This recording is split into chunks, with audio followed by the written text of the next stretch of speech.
Assalamualaikum warahmatullahi wabarakatuh. Perkenalkan, nama saya Khaula Naziha Syifa, NPM 202213500026.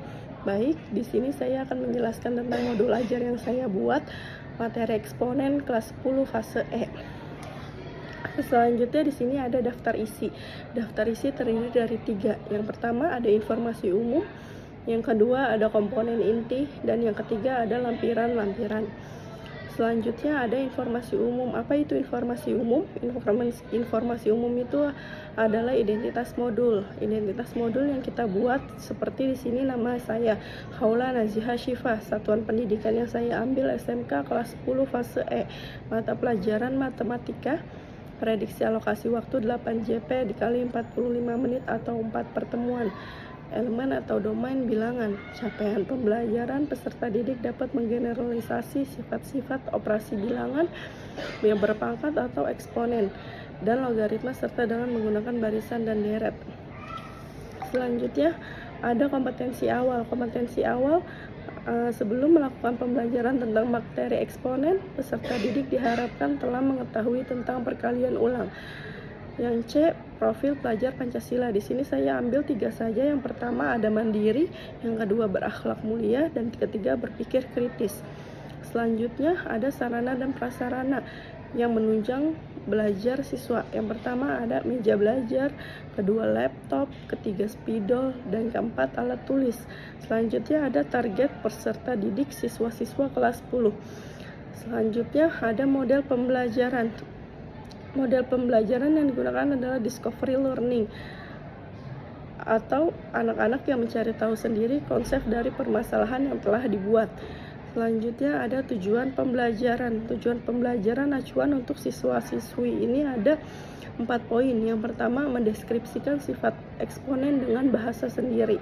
Yang kedua menggunakan sifat eksponen untuk menyederhanakan eksponen atau menentukan nilai eksponen. Yang ketiga menggunakan sifat logaritma untuk menentukan suatu logaritma. Dan yang keempat, melakukan prosedur operasi penjumlahan, pengurangan, perkalian, dan merasionalkan bentuk akar. Selanjutnya ada pertanyaan pemantik. Pertanyaan pemantik ini pemancing supaya anak-anak penasaran. Di sini ada pertanyaan, apa yang dimaksud dengan eksponen dan matematika? Yang kedua, mengapa eksponen dengan pangkat 0 hasilnya selalu 1? Dan yang ketiga, bagaimana cara menghitung hasil dari sebuah eksponen negatif? Selanjutnya ada ketersediaan materi. Ketersediaan materi ini ada pengayaan untuk siswa, alternatif penjelasan, metode pembelajaran, atau pemahaman materi oleh siswa. Selanjutnya di sini ada alur tujuan pembelajaran. Pembelajaran 1 kali pertemuan itu 45 menit. Di sini ada 3 bagian. Yang pertama pendahuluan, isi, dan penutup. Pendahuluan yang pertama melakukan dengan salam pembuka dan berdoa untuk memulai.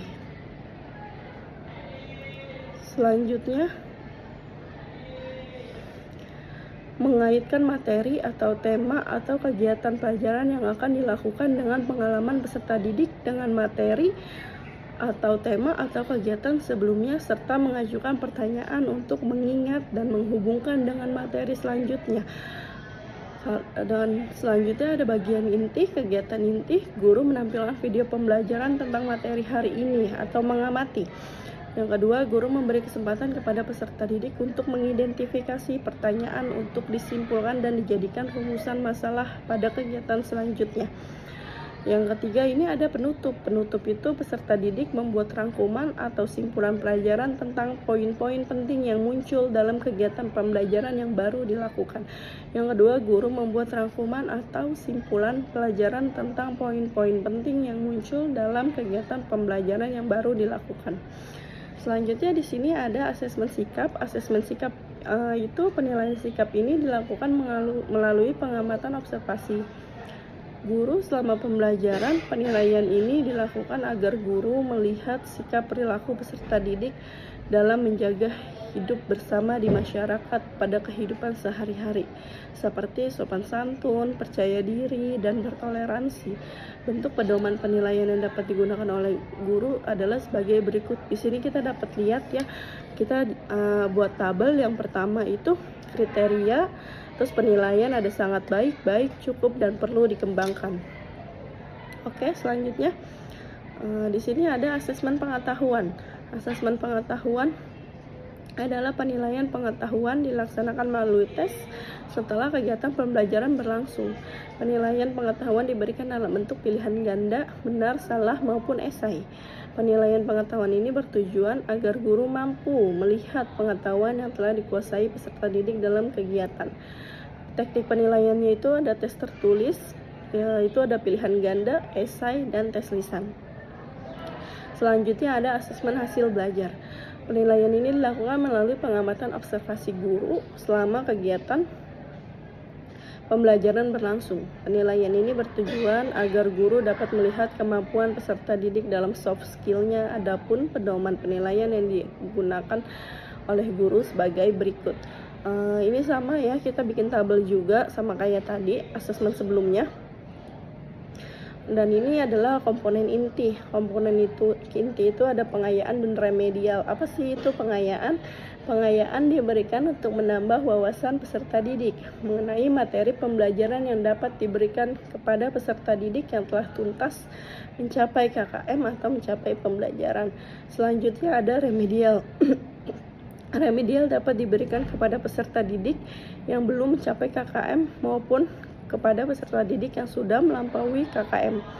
Remedial terdiri atas dua bagian. Yang pertama, remedial karena belum mencapai KKM, dan remedial karena belum mencapai capaian pembelajaran. Selanjutnya ada refleksi guru dan peserta didik.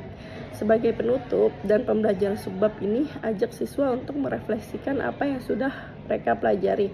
Yang pertama ada refleksi guru. Apakah pemilihan media pembelajaran telah mencerminkan tujuan pembelajaran yang akan dicapai? Yang kedua, apakah gaya penyampaian materi mampu ditangkap oleh pemahaman peserta didik? Dan yang ketiga, kesulitan-kesulitan apa saja yang peserta didik alami atau temukan pada pertemuan ini? Selanjutnya di sini ada lembar LKPD untuk peserta didik dalam materi eksponen. Di sini saya bikin tabel juga, ada aspek yang dinilai, kriteria, dan tahap-tahap selanjutnya. Aspek yang dinilai ini pengorganisasian dan perencanaan, pemecahan masalah, ketepatan menghitung, gambar atau grafik, dan kesimpulan. Selanjutnya ada lampiran instrumen asesmen penilaian, lembar penilaian pengetahuan tertulis. Di sini ada contoh soal untuk dijawab oleh peserta didik. Kunci jawaban dan esai dan pedoman peskoran. Di sini ada alternatif jawaban dan skornya. Setiap butir soal dijawab dengan benar bernilai 1 poin. Dan yang terakhir di sini ada glosarium. Glosariumnya ini ada eksponen dan fungsi eksponen. Eksponen itu nilai yang menunjukkan derajat kepangkatan suatu bilangan, dan fungsinya berbentuk kepangkatan dengan variabel bebasnya adalah pangkat dari konstansa fungsi tersebut. Selanjutnya ada daftar pustaka. Di sini saya memakai daftar pustaka hanya 2 nama dikarenakan ini adalah penunjang saya membuat modul ajar. Di sini ada Kasmina dan Towali tahun 2018 dan dari buku matematika untuk SMK dan MAK kelas 10. Penerbitnya itu Erlangga. Dan sama di sini juga penerbitnya Erlangga dari buku matematika kelas 11. Jadi saya pakai di kelas 10 dan kelas 11 untuk penunjang modul ajar. Baik, modul ajar ini sudah selesai saya jelaskan. Kurang lebihnya saya mohon maaf. Terima kasih. Wassalamualaikum warahmatullahi wabarakatuh.